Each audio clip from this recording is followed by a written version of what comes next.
ଖ୍ରୀଷ୍ଟରେ ପ୍ରିୟ ପ୍ରଭୁଙ୍କର ଲୋକମାନେ ସର୍ବପ୍ରଥମରେ ପିତା ଈଶ୍ୱରଙ୍କୁ ଧନ୍ୟବାଦ ଦେଇ ପ୍ରଭୁ ଯୀଶୁଖ୍ରୀଷ୍ଟଙ୍କର ଅତି ପବିତ୍ର ନାମରେ ସମସ୍ତଙ୍କୁ ମୋର ଆନ୍ତରିକ ନମସ୍କାର। ପ୍ରିୟମାନେ, ଆସନ୍ତୁ ଆମେ ଅନେକ ଦିନ ପରେ ପୁଣି ଥରେ ପ୍ରଭୁଙ୍କର ବାକ୍ୟରୁ ଅଳ୍ପ କିଛି ବିଷୟ ଆମେ ଶିକ୍ଷା କରିବା।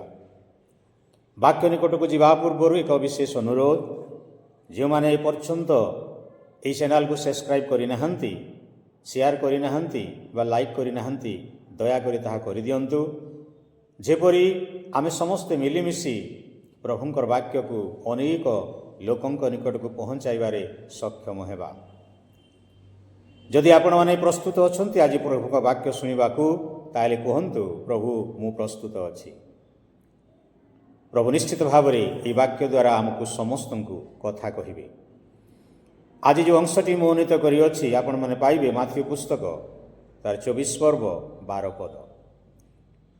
ଏହି ପର୍ବ ଆମେ ସମସ୍ତେ ଜାଣୁ, ଶେଷ ସମୟ ବିଷୟରେ କହେ, ଯୁଗାନ୍ତ ସମୟର ବିଷୟ କହେ।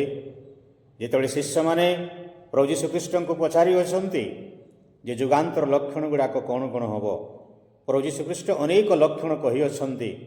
ତାପରେ ସେ 12 ପଦରେ କହନ୍ତି, ପୁଣି ଅଧର୍ମ ବୃଦ୍ଧି ପାଇବାରୁ ଅଧିକାଂଶ ଲୋକଙ୍କର ପ୍ରେମ ଶୀତଳ ହୋଇଯିବ।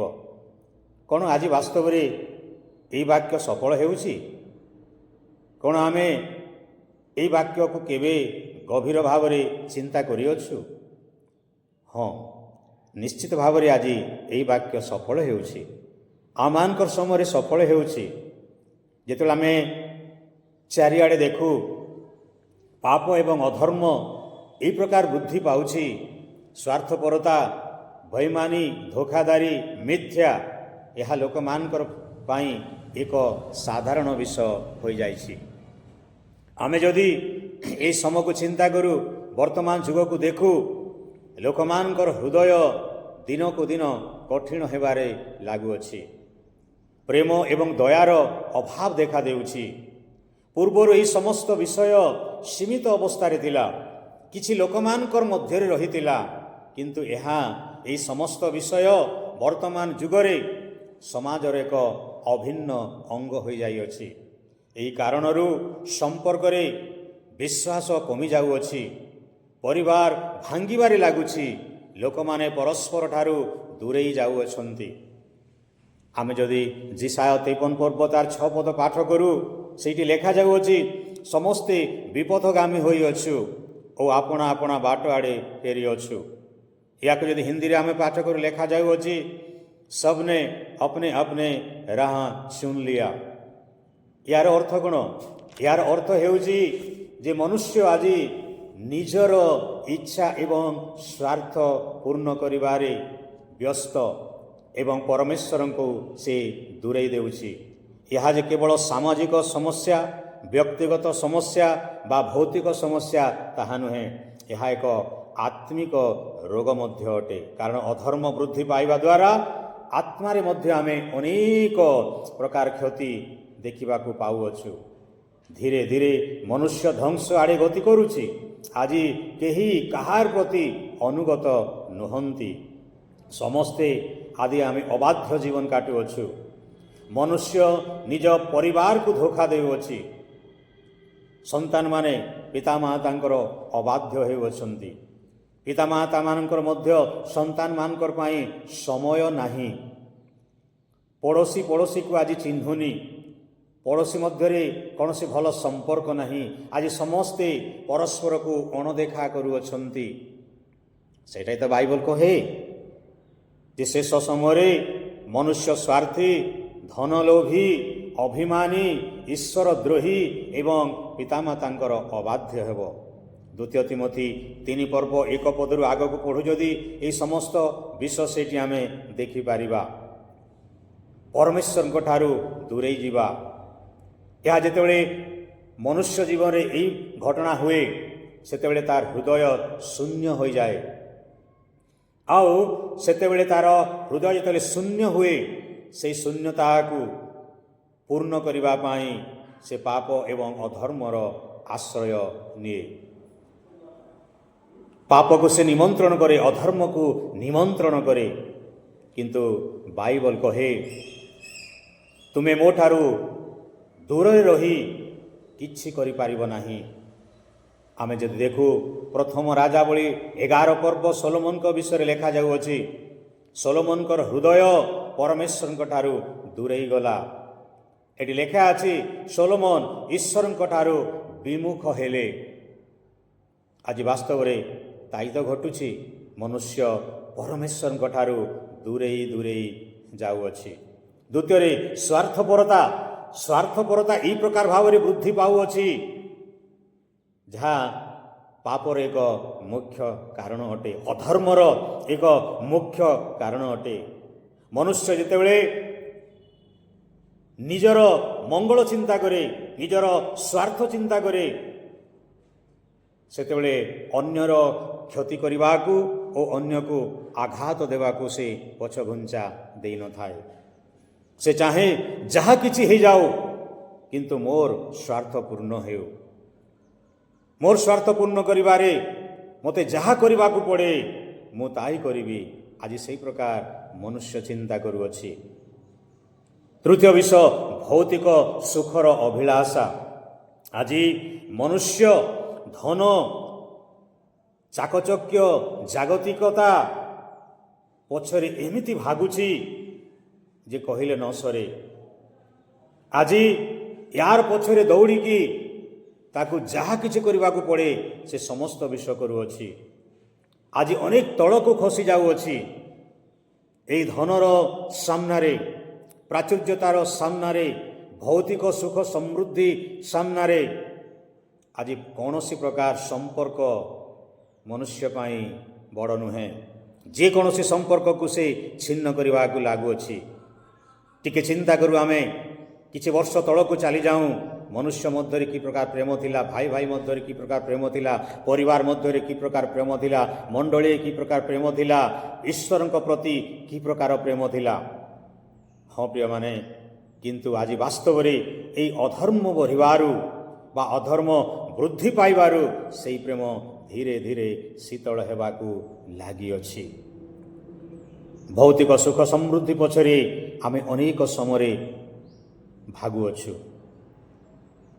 ଚତୁର୍ଥରେ ଅନ୍ୟାୟର ବୃଦ୍ଧି। ଯେତେବେଳେ ସମାଜରେ ଅନ୍ୟାୟ ବୃଦ୍ଧି ହୁଏ, ଏହା ଅଧର୍ମ ବଢ଼ିବାରେ ସାହାଯ୍ୟ କରେ।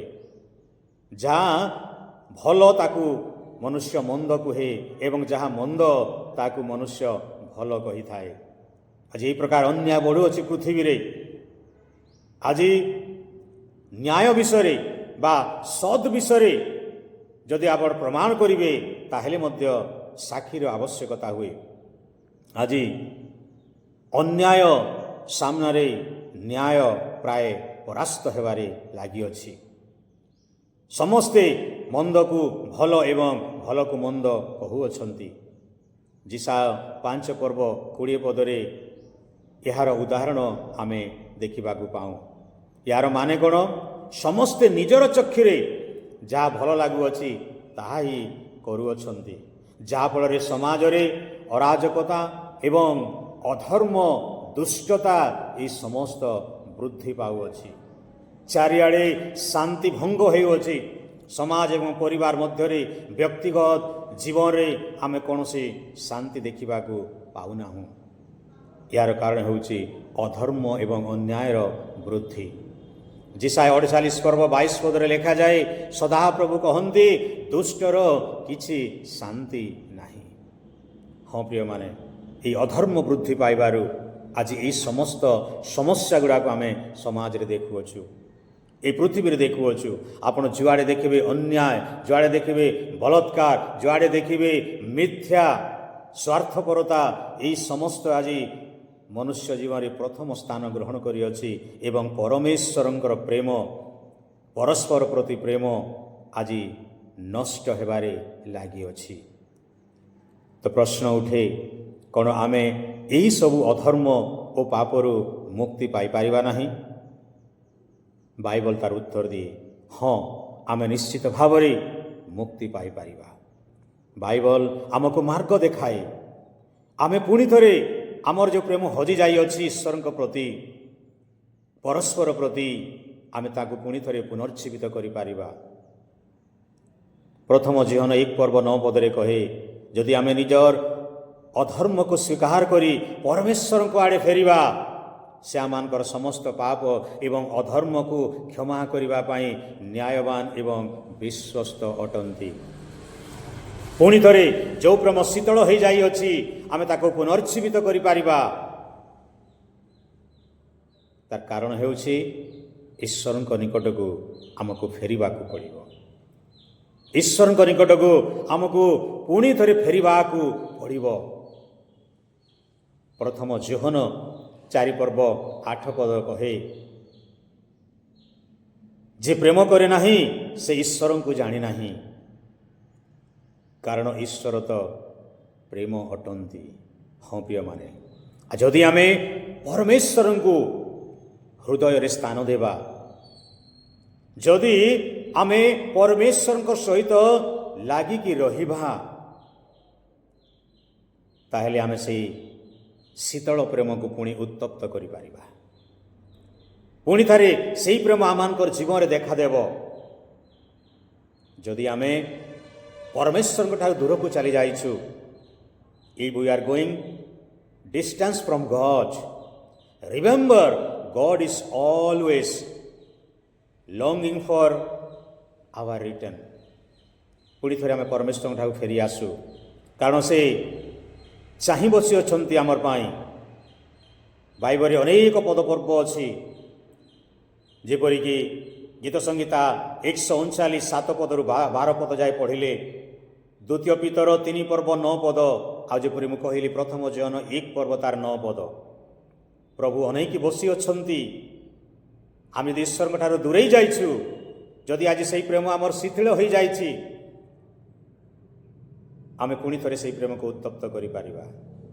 ଆମେ ଅଧର୍ମକୁ ବୃଦ୍ଧି ହେବାକୁ ସ୍ଥାନ ଦେବା ନାହିଁ, କାରଣ ମନୁଷ୍ୟ ଦେଲେ ଈଶ୍ୱରଙ୍କ ଠାରୁ ଦୂରେଇ ଯାଏ, ଅନ୍ୟାୟର ପ୍ରଶ୍ରୟ ନିଏ, ମିଥ୍ୟାର ପ୍ରଶ୍ରୟ ନିଏ, ସେତେବେଳେ ଅନ୍ୟାୟ ବା ଅଧର୍ମ ଏହି ପୃଥିବୀରେ ବଢ଼େ, ତାର ଜୀବନରେ ବଢ଼େ, ଯାହାକି ଆମେ ଆଜି ସମାଜରେ ଏହି ପୃଥିବୀରେ ତାହା ଦେଖିବାକୁ ପାଉଅଛୁ। କିନ୍ତୁ ନିରାଶ ହେବା ଦରକାର ନାହିଁ ପ୍ରିୟମାନେ, ପ୍ରଭୁଙ୍କ ନିକଟକୁ ଫେରୁ। ପ୍ରଭୁ ଯଦି ଜୀବନରେ ଅଛନ୍ତି ତାହେଲେ ସେହି ପ୍ରେମ ଅଛି, ଆଉ ପ୍ରଭୁ ଯଦି ନାହିଁ ତାହେଲେ ପ୍ରେମ ନାହିଁ। ତାହେଲେ ନିଶ୍ଚିତ ଭାବରେ ଅଧର୍ମ ବୃଦ୍ଧି ପାଇବ, ଯେଉଁଟାକି ଈଶ୍ୱର ଚାହୁଁନାହାନ୍ତି। ଈଶ୍ୱର ଚାହାନ୍ତି ଆମେ ଯେପରି ତାଙ୍କ ନିକଟକୁ ଫେରି ଆସୁ। ତେଣୁକରି ଏହି ବାକ୍ୟ ଯେ ଆଜି ସଫଳ ହେଉଛି, ଏହି ବାକ୍ୟ ଯେ ଆମର ଜୀବନରେ ଆମର ସମାଜରେ ପ୍ରଭାବ ଆଣୁଛି, ଏଇଟା ଶୈତାନର ଏକ ମୁଖ୍ୟ ଫାନ୍ଦ ଅଟେ। ସେ ଚାହେଁ ଆମେ ସବୁବେଳେ ଏହି ପୃଥିବୀ ସ୍ତରରେ ବ୍ୟସ୍ତ ରହୁଁ, ଆମେ ଅଧର୍ମକୁ ପ୍ରଶ୍ରୟ ଦେଉଁ, ଅନ୍ୟାୟକୁ ପ୍ରଶ୍ରୟ ଦେଉଁ, କିନ୍ତୁ ପ୍ରଭୁ ସେଥିରେ ସନ୍ତୁଷ୍ଟ ନୁହନ୍ତି। ଯଦି ଆମେ ତାଙ୍କ ନିକଟକୁ ଫେରିବା, ପୁଣି ଥରେ ସେହି ପ୍ରେମକୁ ଆମେ ଜାଗୃତି କରିପାରିବା, କାରଣ ଈଶ୍ୱର ତ ପ୍ରେମ ଅଟନ୍ତି। ପ୍ରଭୁ ଏ ବାକ୍ୟରେ ଆମ ପ୍ରତ୍ୟେକଙ୍କୁ ଆଶୀର୍ବାଦ କରନ୍ତୁ। ଆସୁ ଆମେ ପ୍ରାର୍ଥନା କରିବା। ଆମମାନଙ୍କର ସ୍ୱର୍ଗସ୍ଥ ପିତା, ତୁମର ପବିତ୍ର ଏବଂ ମହାନ ନାମକୁ ଧନ୍ୟବାଦ ଦେଉଛୁ ପ୍ରଭୁ, ଏହି ବାକ୍ୟ ପାଇଁ। ବାସ୍ତବରେ ଅଧର୍ମ ବୃଦ୍ଧି ପାଉଅଛି ଚାରିଆଡ଼େ ପିତା। ହଁ ପ୍ରଭୁ, ଏହି ଅଧର୍ମ ବୃଦ୍ଧି ହେତୁରୁ ଆମମାନଙ୍କର ପ୍ରେମ ତୁମର ପ୍ରତି, ପରସ୍ପର ପ୍ରତି, ପରିବାର ପ୍ରତି ଧୀରେ ଧୀରେ ଶୀତଳ ହେବାକୁ ଯାଉଅଛି। ଧନ୍ୟବାଦ ଦେଉଛୁ ତୁମରି ବାକ୍ୟ ପାଇଁ। ଆଉ ଥରେ ତୁମେ ଚେତେଇ ଦେଲ ପ୍ରଭୁ, କି ପ୍ରକାର ଭାବରେ ଆମେ ଏହି ଅଧର୍ମକୁ ବନ୍ଦ କରିପାରିବୁ। ପ୍ରଭୁ ପୁଣି ଥରେ ସେହି ପ୍ରେମକୁ ତୁମର ଯେପରି ଆମେ ଉଦ୍ଦୀପ୍ତ କରିପାରିବୁ, ଏହି ପ୍ରକାର ଆମମାନଙ୍କୁ ତୁମେ ସାହାଯ୍ୟ କର। ଆଜି ଯେତେ ଲୋକ ଏହି ବାକ୍ୟ ଆମେ ଶୁଣୁଅଛୁ ପ୍ରଭୁ, ସମସ୍ତଙ୍କର ଅନ୍ତରରେ ସେହି ଐଶ୍ୱରିକ ପ୍ରେମ ଆଉ ଥରେ ପ୍ରଭୁ ତୁମେ ପୁନଃ ସ୍ଥାପନ କର ପିତା, ଯେପରି ଆମେ ତୁମଠାରେ ଚିରଦିନ ସଂଶ୍ଳିଷ୍ଟ ଜୀବନ କାଟିପାରିବୁ।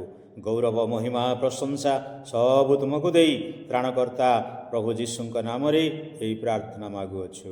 ଆମେନ୍। ପ୍ରେଜ୍ ଦ ଲର୍ଡ।